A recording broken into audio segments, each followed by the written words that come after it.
这个高雄市是发生着重大的风纪案。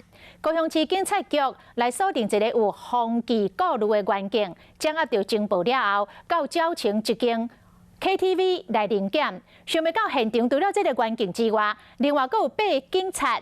除了基层的员警，阁有干部，参这个带队官拢硬去。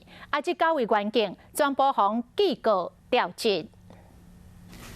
这奥多摆想要转弯，后壁骑奥多摆人甲弄落10月初，高雄一个孙子则因为啉酒骑奥多摆出车祸，互人动发记告调离现场。即马又发生警官集体啉醉酒，地点伫矫情这间 KTV。我看足侪警察车外口。员警临检一入去到房间内面，有9位警察，边仔阁有几个杯酒的小姐。他们那一天是执行某一项勤务完结束以后，就去吃完晚餐以后。 然后就到这个地方去消费。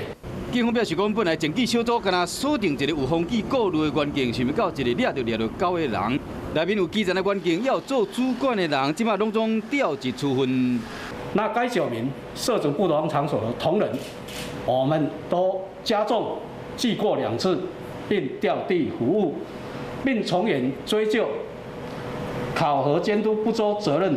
因过今年高雄市员警啉酒赛车骑车就发生误件，6都是排第2悬的，和警察局长刘碧良讲同话，未来若有违规会加重处分。想不到随果有发生啉醉酒的事件，警察的纪律出这个问题，真正会互民众歹印象。